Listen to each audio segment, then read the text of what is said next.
A very good evening. You're watching India Today Social Media. I'm Nabila Jamal, bringing you the roundup of the day's news. Let me start with some political developments in Uttar Pradesh. So we have Amit Shah today, who reached out to the Jat community in Uttar Pradesh. In fact, he was there present at Mathura's Vrindavan, where he was openly campaigning and reaching out to the Jat leaders. There was a huge meeting that was held. Amit Shah spoke at that event as well, where he took a sharp jibe at Samajwadi Party's Akhilesh, saying that Akhilesh always allowed for Gunda Raj to flourish under his governance. So, in fact, earlier in the day, Amit Shah visited Banke Bahari Temple in Vrindavan. He also campaigned he will be campaigning in Dadri and Greater Noida next. So all of this comes amid this rising unpopularity of the BJP among the Jat community. Now, Jat community comprises of close to 7% of the voting population in Uttar Pradesh, and Western UP is where they dominate. Almost 17% of the vote share in Western UP is from the Jat community, and of which, of that 17%, say about 70%, 66 to 70% of the Jat voters voted for the BJP in 2017. In 2019, Lok Sabha polls too. So they were overwhelmingly in favor of the Jat, in favor of the BJP, the Jat leaders. But now, because of the farmers' protests and the number of farmers who lost their lives and the year-long agitation that the farmers carried out in the borders, with the government's indifference at that point in time. Now, of course, the farm laws are rolled back, but due to the government's indifference at that point, it's really irked the Jat community at large. So the Jat community is now, they seem to be quite upset with the BJP, and that's quite visible because we saw Jayant Chaudhary, who's a tall Jat leader, RLD leader. He basically has told the BJP, he's first denied an alliance with the BJP, saying he does not want to join hands because first, if at all the BJP wants to reach out to the Jat community, they've got to first reach out to the 700 farmers' families who are aggrieved, who went through some really severe losses, and many of them lost their lives, farmers who died during that agitation of 1 year along the border. So the Jat community is really sore right now. They want, if they've got to be appeased, then there's some kind of strategy that the BJP will have to work out. Amit Shah is going on a door-to-door campaign in those areas of Jat population. So it remains to be seen if at all the Jat population this time backs the BJP, or will they shift their allegiance with the SP or any other party, likely the SP here for what we see. But nonetheless, the BJP is great at consolidating its vote bank, its vote base. It's not hard for the party to really bring them back into their fold, but it remains to be seen what they do to really appease the Jat community. So 100 Jat leaders, Amit Shah met yesterday itself, where this talk happened that Jayant Chaudhary is not willing to come to an alliance, and he's a tall Jat leader. All right, so that said, let me cut across to Punjab. We saw Rahul Gandhi in Punjab, of course.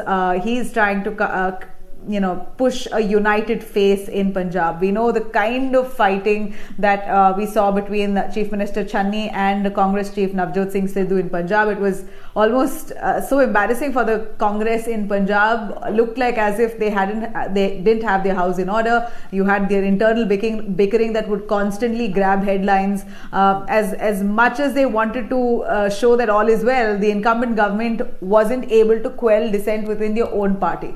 First of all, they've governed for these many years. They could be facing anti-incumbency. In the face of that, they were not able to quell that kind of dissent within the party members itself. And mostly it was between Sidhu himself, basically most often than not kicking up controversies. He really was vying for the chief minister's post. Is still vying for it. Is hoping that the Congress names him as the chief minister once the Congress maybe comes back to power, if it comes back to power in Punjab. So, and obviously Congress instead named Charanjit Singh Channi. He has been made after Amrinder Singh was asked to go. Channi was made, he's a Dalit face, he was made the CM. Whether Channi will be the CM once the party comes back to power, if they come back to power, of course that remains to be seen. But the fight is over the CM's chair between Channi and Sidhu. Sidhu mostly being the more vocal critique here. Obviously Channi in the seat already. So Rahul Gandhi, of course, with so much positive energy. He came to Punjab, had all 117 candidates. The list is already out of for the Congress party in Punjab. So all 117 candidates came together, and in a show of strength, they visited several temples there. So temple hopping was mostly the itinerary of the day. Golden Temple was the first spot that they visited. Then they had langar together, all the leaders, flanked by Channi on one side and Sidhu on one side. So it was a very picture perfect visual that we saw today of the Congress party in Punjab after much of that criticism that they can't get their house in order, etc. Now finally all of that looked great in terms of perception. But just as it was probably going well for them, news broke out that 5 MPs are really upset with the Congress party, basically the Congress leadership, which mostly comprises of Rahul Gandhi.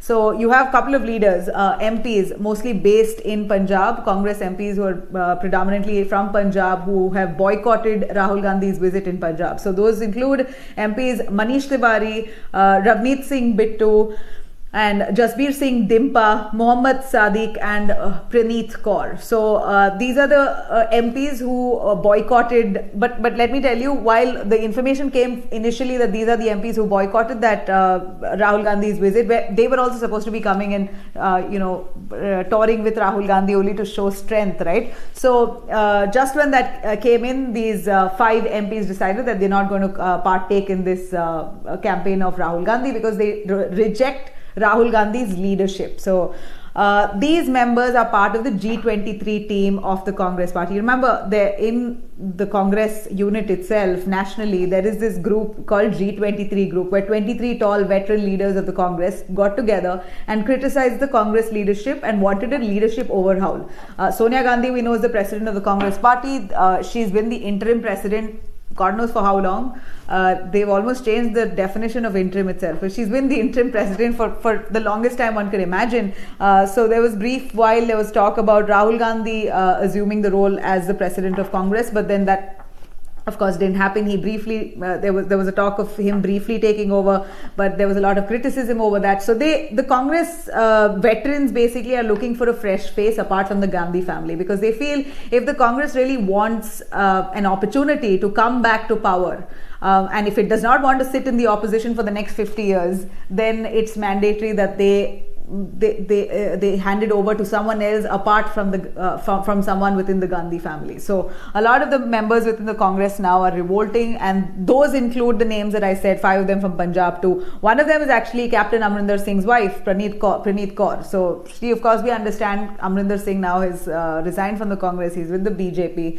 He's allied. He started his own party, but his wife also seems to be one of the disgruntled persons quite naturally there. But apart from that, Ravneet Singh Bittu, as much as all of this controversy broke out, Ravneet Singh Bittu though showed up at Rahul Gandhi's campaign and rally today. So he obviously tried to quash these allegations by showing up, but Manish Tiwari, Jasbir Singh Dimpa, Mohammad Sadiq, Praneeth Kaur, like I said, Praneeth Kaur obviously were absent. So something for the Congress party to deal with, even as they're trying. Very few states that the Congress right now holds fort. It's very difficult for them if they don't get their house in order and their leaders together. Then it's very difficult for them to really continue as a principal opposition, let alone a party in power.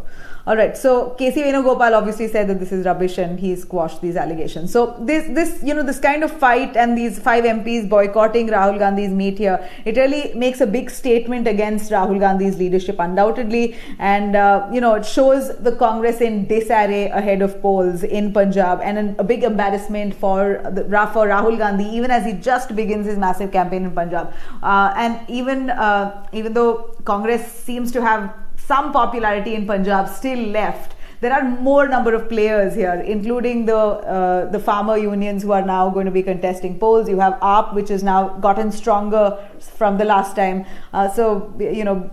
Strong players who are also in the fray. If the Congress does not buck up, then let's see how they plan to get back to power. It looks difficult if they don't get their house in order.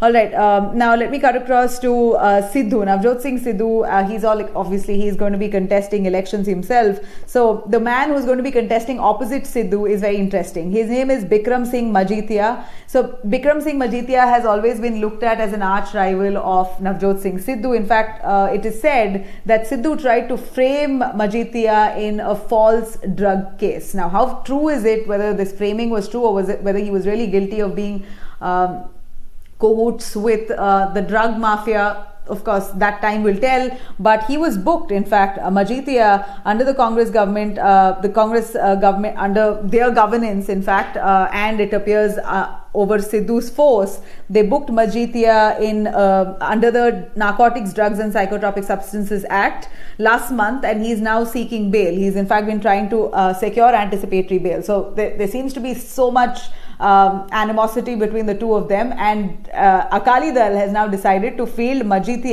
right opposite Sidhu in that constituency. I'm going to take you through that. So Majitya is a Gur Sikh. There is speculation that he was wrongly implicated and Sidhu was the man behind this political vendetta. So, well, that of course again only investigation will be able to clarify on that. But yeah, so here Majitya is going to be contesting against Sidhu, and Majitya also is a 3-time MLA. So he's got significant vote base and he has some strength on ground too. So it's not going to be cakewalk for Sidhu for sure. But nonetheless, Congress predominantly is strong in that area. This is the Majha region from where Sidhu will be contesting, and Majitya will be fielded from Akali Dal.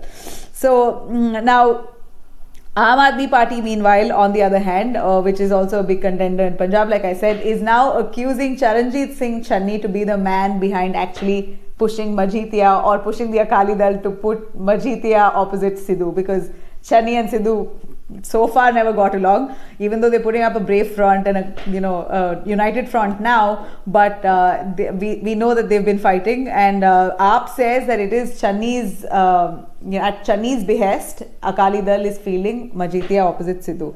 Again, all kinds of speculations, politics. No wonder it's called politics. All kinds of politics that you get to see play out. So this is certainly a factional feud that will really punch holes in the Congress's vote bank, if at all. If we see this infighting rising, then God forbid, the Congress will see a setback in Punjab too. All right, let me quickly cut across to Rahul Gandhi picking a bone with Twitter. So Rahul Gandhi has shot a letter to Twitter CEO Parag Agarwal. So he says that his Twitter followers have dropped significantly. So this is what Rahul says in his letter. I'm going to read that out to you. In fact, he says that Twitter has been unwittingly complicit in curbing free speech in India, and alleges that his Twitter followers increased on an average. Earlier, his Twitter followers increased on an average of 4 lakh followers before 2021, and for the first 7 months of 2021, and then it came to a standstill, and at one point I think Twitter suspended the account or something like that, and then after that, once that account was suspended and then it was activated again, it seems like it stagnated completely. The followers were not increasing, and what Rahul Gandhi believes is that this is more of manipulation that Twitter is trying to do, only to try and curb free speech, because it's pressurized by the BJP government. This is Rahul's take, and this is what he writes to the CEO Parag Agarwal, and Twitter of course immediately responds. So Twitter, in a matter of minutes, while it responded to this charge, it said that obviously it calls this not true, slamming Rahul Gandhi, says that this is absolutely not true. Twitter says that it's impossible for the Twitter algorithm to be manipulated. There is no malpractice whatsoever, and that fluctuation in followers happen. That's what Twitter has responded. So, but then also raises a lot of questions, because Rahul Gandhi is not the only one who says that he feels that there is some kind of manipulation that happens on the back end. You had earlier stars like Amitabh Bachchan in 2018 as well, who noticed that his followers, he saw a steep dip in his followers, and that of course again sparked a lot of talk about whether Twitter is really so transparent as it claims to be. So yeah, there are complaints that even the BJP leaders have made in the past of Twitter trying to, manipulate based on what they think is right and wrong. So, all right, we'll see. But Twitter obviously denies all of this. So, Tata's today, that's another big story that grabbed headlines. Tata's officially took charge of Air India. So this was a big deal because the Indian airline, the official government-run airline, for 69 years finally has gotten back to this original owners. So Tata owned it at one point 69 years ago. Then it became a government-run airline. They had to give it away, and then finally now it comes back to Tata's. And Tata, of course, all excited. Under Ratan Tata, the takeover is going to be happening tomorrow. So the board, Air India board, obviously resigns today, and they're going to make way for the new team. And now it appears that Ratan Tata, under him and the chairman, they're already coming up with some new initiatives, which is to have upgraded or better meal upgradation or better food, some kind of meal upgradation. I'm not able to establish what kind of meal upgradation here, but it said they're going to upgrade meals in several domestic and international flights. I hope I get nice food on my flight the next time. Domestically, international, of course, they give, but domestically, actually, Air India at one point gave regularly for long distance flights, but at one point stopped. So maybe that will start again. So you know that Ratan Tata also owns Taj Sats. So Taj Sats is mostly the catering company that gives food. A lot of the airlines, in fact. Taj Sats has good food also, so if they're going to give meal upgradation, why not? Apart from that, we believe that the airline crew has been asked to smartly dress, call their passengers as guests, and they will also play out one audio message for passengers on flight, spoken by Ratan Tata. So these are going to be the new additions as soon as the takeover happens. So yeah, so it's going to be interesting to see what kind of difference will we see from the earlier state-run airline Air India and now back to the conglomerate Tata and Sons running this airline. It's certainly going to be a lot more personalized and maybe even superior for that matter. All right, as I come to a close, COVID cases in Delhi has seen a dip, and because of that, the great news is that weekend curfew has been lifted. It's obviously come as a big relief for businesses, undoubtedly, and even for people. This grim atmosphere all the time of curfew, lockdown, etc. Really makes one so depressing. It is a depressing feeling, undoubtedly. So weekend curfew has been lifted. Night curfew still remains post 10 p.m. You still have everything shut. You can't really step out unless you have a real emergency. You'll have cop checking post 10 p.m. undoubtedly. But apart from that, weekend curfew has been lifted. Again, in the weekend also, post 10 p.m. there is going to be a curfew all days, 7 days. But now you have bars and restaurants that will be open for dine-in and 50% capacity, obviously. But dine-in is going to be allowed now from tomorrow maybe. The weekend is just around the corner. So finally, with the restrictions lifted, comes a big relief. Schools are going to remain shut though. Apart from that, the odd-even formula for market areas is also going to be lifted. So everything can open up with 50% capacity. Any events like weddings, etc. have 200 guest limit. But apart from that, it seems like things are back to normal, thankfully. Please stay safe, and it's all in your hands to ensure that the COVID cases don't double up so that we don't go back to having restrictions. Thank you. Have a great day.